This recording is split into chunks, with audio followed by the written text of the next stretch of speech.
Hello and welcome back to the Damon Rowan podcast. I'm Damon Rowan and this week I'm going to be covering everything bulking, from how to do a successful bulk while keeping it safe and sustainable, along with everything else you need to know on how to put on muscle and size effectively. Now, I said I'd make this podcast because it's getting into the later part of the year, and that's usually when people put on a bit of extra weight, whether that be on purpose or not.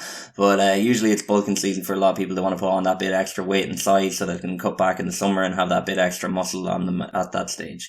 So I'll get right into it and saying, what is bulking if you don't know already? It's a bulking period is a time where you dedicate to building a significant size or amount of size, strength, muscle, and usually with some level of, unfortunately, fat gains as a necessary and an unavoidable side effect of bulking. So bulking is usually facilitated by some form of, say, calorie surplus in your diet and nutrition, along with your training focusing on some form of progressive overload in terms of that your weights that you're lifting or total volume that you're doing in reps and sets is going up, essentially meaning you're eating and training more compared to how you normally would if you were training to maintain or cut weight. Now, what bulking is not is eating everything around you and hoping to put on muscle as some sort of collateral damage to that, and a lot of people can get caught in that mindset and just a seafood diet. You eat every piece of food you see, but to be done successfully, it's important to apply some form of measuring and assessing your progress to ensure that you're actually advancing, optimally. So with that said, I'm not saying that there's one absolute way to bulk that you must follow that exact plan to get results. People have different lifestyles and priorities, so instead of just giving specific instructions, I'm going to go offering some general guidelines on how to bulk successfully so that you can decide what best suits you, and then you can apply less or more to it from there, depending on what you're able to handle and carry out consistently.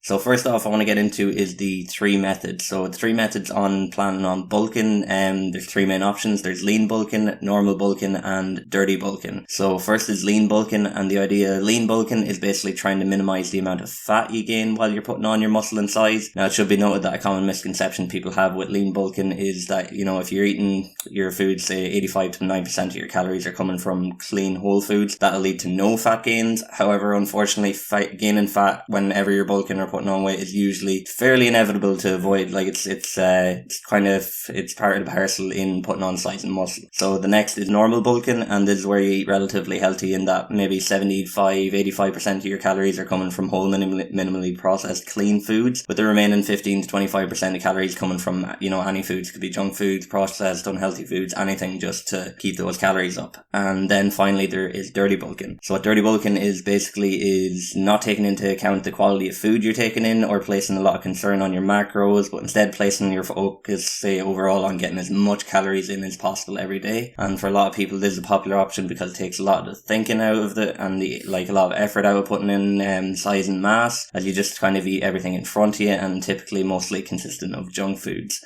So comparing the three different methods, we'll discuss a few different factors that'll help you get a better idea on how each one works and then which one might be for you. So the first thing you want to consider is the muscle to fat ratio of each method. So for this, lean bulking usually gains muscle to fat in around a 2-to-1 ratio, meaning you typically gain around 2 pounds muscle for every 1 pound of fat you gain. And next is your normal bulking. So that's where you're eating a little bit of less clean food, but more junk food or any type of processed food or anything, and the ratio usually drops to about 1-to-1 in that every pound of muscle you gain, you usually gain around 1 pound of fat. And lastly is dirty bulking. So this is where you're kind of eating anything you want, and the muscle to fat gain is usually 1-to-2, meaning you typically gain around 2 pounds of fat for every 1 pound of muscle you gain. So in an ideal world, obviously we prefer the lean bulking method as it offers the best returns in terms of maximizing muscle gains and minimizing fat gains. However, there's other factors to consider that may affect your method for choice of bulking. So while lean bulking obviously offers the best in returns for more muscle and less fat, it's also important to note that this method typically takes the longest to get results, as you're slowly progressing up and moving that way up to keep the balance right in terms of maximizing your muscle gains while minimizing those fat gains. So this is because our body takes a long time to process building muscle and using fat as energy, so it takes that little bit longer in getting those lean gains effectively. And the next is normal bulking, and the trade-off here is obviously that you're building muscle at around the same ratio as you're gaining fat. However, this method is probably one I'd advise to most people because you're getting a bit more lenient with your diet and don't have to stick to it so stringently, and you're allowing a bit more flexibility in the foods that you can have while still gaining results in a safe and sustainable manner. So this is probably the most popular for most people because it allows that flexibility and balance while still remaining relatively healthy in the process. And finally, there's dirty bulking. So as I mentioned, this means that you can pretty much eat whatever you want. You don't really have to put a lot of thought into your diet and training. However, the trade-off for this is that you'll typically put on fat at a much greater rate than muscle, which, if you're looking to achieve that athletic body composition with defined muscles, can be a huge no-no, as yes, you will put on muscle and size, but you'll look a lot puffier and softer because of all the extra fat gained. So dirty bulking can also leave you feeling sluggish, nutrient deficient, and lacking energy and motivation because you're not providing your body with quality foods as sources of energy. So as for which one to pick, I'll usually advise either a lean bulk or a normal bulk. The reason I pick either of these is because they're safe, sustainable, and it'll likely get you the best quality results. Whereas on the other hand, I'm really strongly against dirty bulking, and the reason I say this is because it puts on fat to muscle at an almost 2-to-1 ratio, meaning you're gaining about 2 pounds of fat for every pound of muscle gained, and this is not only a bad ratio of returns for what you're looking for if you're looking to get better body composition, but it also translates over into having, the puffy and soft look to your muscles, which doesn't look the best for what you're putting work in for. And that's not obviously to mention the amount of health issues dirty bulking can cause you, as with the extra fat becomes your body can become insulin resistant, and without insulin, that's a key hormone for driving nutrients into the cells. So when this becomes resistant, you not only take in less nutrients and put on more fat and reduce the amount of muscle you can put on, but you also become unhealthier and risk things like diabetes or anything cardiovascular can get worse. So there's also studies indicating that the more fat you have, your testosterone levels naturally decline, and with testosterone being one of the main hormones for building muscle, having that reduced, of course, is going to have a massive effect on actually your ability to gain muscle and size effectively and efficiently. So this all said, I'll continue to go through the criteria from here on with each method, including dirty bulking, even though I'm strongly against it. However, I'll be mainly doing this for informational purposes, and if you do decide to take the route of dirty bulking, I'd advise paying a close attention to your physical and mental health during that cycle, as it isn't the safest method by any means, and definitely isn't sustainable for long-term health and fitness. So after considering the three methods and the speed at which they take to see results, the next thing to consider is the calorie surplus for each method. So a calorie surplus is essentially taking in more calories than your body can manage on a daily basis, and that obviously puts on extra size because that extra energy is stored as either fat or muscle. So a calorie surplus is essential to each bulking method, as you're not providing your body with enough energy or calories to get bigger and stronger, it won't work. So I've already went over on how to calculate your calories before, but I'll leave a link in the show notes on how you can do that or find that. Just any calculator on Google, you can Google, and that'll give you an idea on how many calories you use on a daily basis. So for lean bulking, in order to minimize fat gains, you typically keep in a slight calorie surplus of around maybe 200 to 300 calories above your maintenance calories, and this method allows your body to use the calorie surplus efficiently for both energy and muscle building, as your body is given the time to process this energy and doesn't become too overwhelmed. Now, of course, this won't be the fastest method, but that said, it does minimize fat gains. So with this method, it usually appeals to people that are leaner and have defined muscles already and don't want to put on too much weight too quickly and lose that definition. And the next is a normal bulk. So this is a calorie surplus typically around 400 to 600 calories above your maintenance calories. So this will obviously help you in gaining size faster. However, because you're taking in more calories than your body can handle, some of that extra energy will be turned into fat. Now, that said, this isn't necessarily a bad thing, so long as you're eating relatively clean, as you'll be able to keep that method safe and sustainable for long-term bulking. And with this method, it usually typically applies to leaner people and appeals to them who want to put on size and muscle at a faster rate to fill out their frame, but don't want to commit to a dirty bulk because of the fat gains and possible health issues raised by it. And finally, there is the dirty bulk calorie surplus. So for this calorie surplus, it can be anywhere maybe from 700 to anywhere maybe 1500 calories above your maintenance calories on a consistent basis, and to me this is a surefire way to put on a lot of fat very quickly while making muscle gains, results you wouldn't be overly proud of, say, because of all the fat you gain that counters that achievement. And speaking from personal experience, I have tried a dirty bulk for I think it was about 4 to 6 months, and the amount of health issues I got in that time has set me against putting anyone on a dirty bulk ever, because your mood, your energy levels, your sleep, your motivation, and a whole host of other things are being turned upside down for the sake of looking a bit bigger, and that's just a no-go for me anyway. But next, after gaining some understanding into each method, the next thing to consider is to measure your progress. And since bulking progress is typically measured by how much weight you gain, here I'm going to go through how you can measure that progress effectively. Now, before I start into this, I want to mention that there's no one size fits all in how much weight you gain or you should be expecting to gain. However, there are some general guidelines. So here I'm going to go off a system where you base your increase in your body weight by a percentage of your current current body weight each month as a means of gauging how well you should be progressing. So for lean bulking each month, you should be expecting to increase your overall body weight by about 0.5% to 1% of your current body weight each month. For a normal bulk, you should be expecting to increase your body weight by about 1 to 2% of your current body weight each month. And finally, for a dirty bulk, you can expect it anywhere from, say, maybe 3 to 5% of your current body weight each month. And as for each method, the faster you gain weight, the more fat you're likely to gain also. So depending on your goals and priorities, you can decide on which one's best for you in terms of that. Now, a final note I want to mention that's applicable to all bulking methods is that our bodies have a set weight that they naturally function best at. So when you're trying to gain weight or even lose weight, it's particularly difficult sometimes to keep up with it because your body doesn't want to facilitate this process sometimes. So here your body will counteract it, especially if you're gaining weight. It'll begin to secrete hormones like leptin, and that suppresses your appetite. And if you know what I'm talking about, you'll be all too familiar with this feeling. So basically, when you're trying to build up and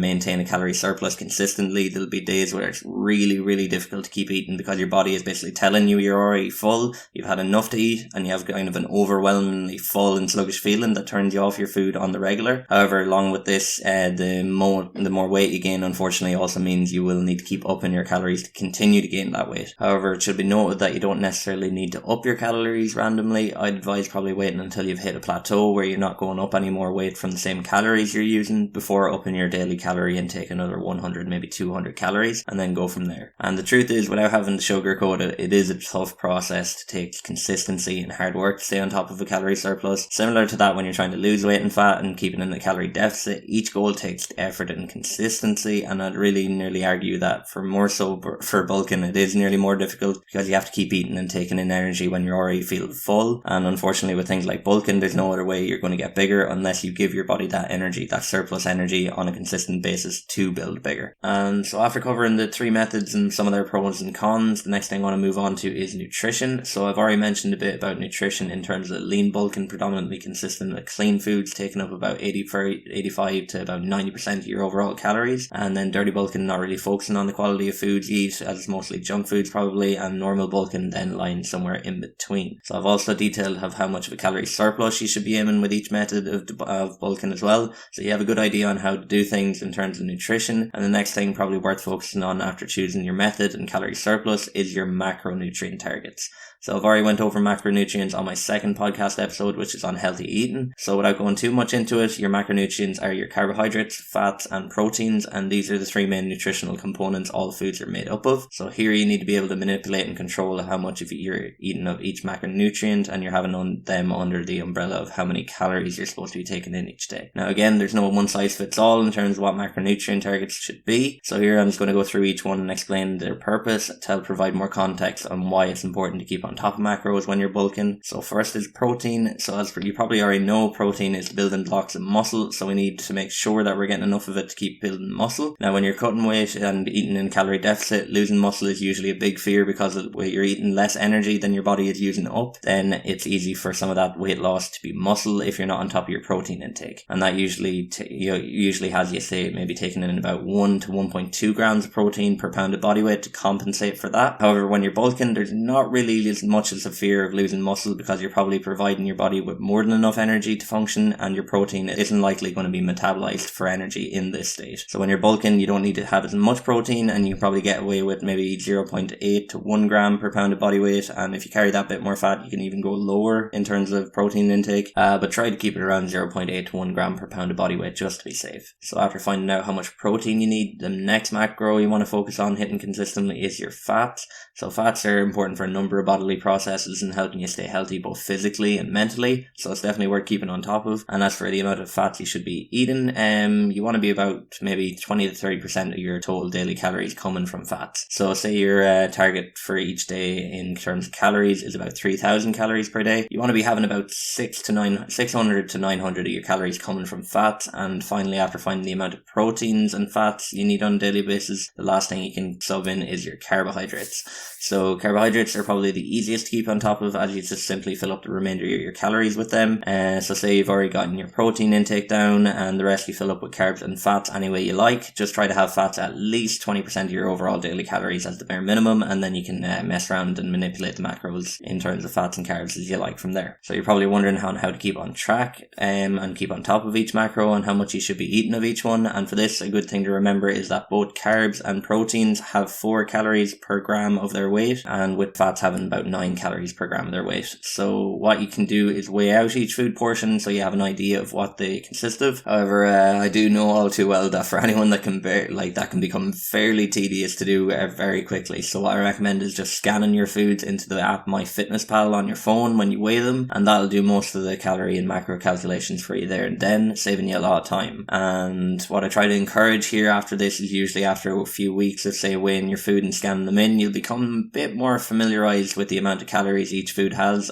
per serving, and this is when you can become a bit more intuitive and relaxed in making meals without having to scan and weigh every single thing, and taking a lot of the work out for you and time and effort as well. However, it's easy to forget the calories of foods over time, so if you ever feel that you're not getting the results that you want, or things are slowing up or plateauing, then it's probably worth weighing and scanning your foods out again for a bit, maybe just a week again, just to make sure you're getting right on track again. And just don't over obsess about that. I find that just drains a lot of people's motivation is when you focus too much on hitting the exact right macros. Just do your best and see how you do, and you will get results either way, so just do your best. And as for the quality of food sources, the next thing you want to consider is the quality of foods you eat. So as I mentioned, for lean and normal bulks, you want to have a diet mainly consistent of whole, healthy, minimally processed foods as much as possible, with about 75% or more of your overall calories coming from them regularly. And this is obviously different with dirty bulks, as the question of quality of foods is fairly thrown out the window.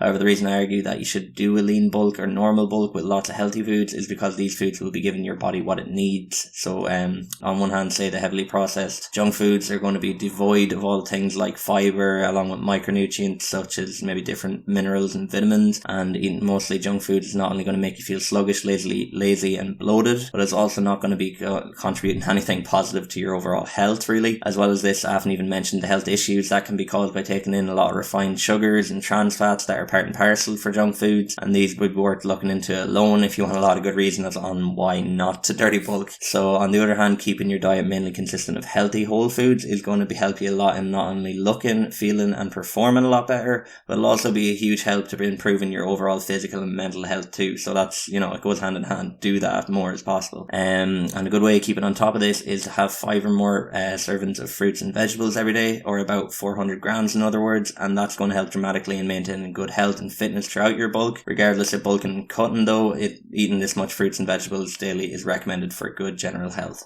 Now, the next thing I want to cover after nutrition is your training. So training in terms of bulking, there really isn't much to be said in terms of weight and resistance training, so long as you keep that method of progressive overload in going up weights when you can. Throughout the program, it'll work well for you, and you can usually train as you normally would other than that, despite bulking or cutting. And if you want some more info on training alone, you should check out my episode, I think it's episode number 10 of my podcast on muscle building for a breakdown on that. However, aside from, say, weights and resistance training, there is cardio, and cardio while bulking can be a tricky one for a lot of people, as it's not necessarily a muscle building exercise really. So people typically view it as it's the way of burning more calories. So when you're on a bulk, it may not be something you want to do. It's burning more calories when you're already trying to eat as much calories as possible. However, maintaining good cardiovascular fitness is important, so you should try to get at least maybe 2 or 3 30-minute sessions in each week, regardless if you're bulking or not. And here it's important to recognize that if you're burning more calories, say from your cardio, so say you go for maybe a 20-minute jog, and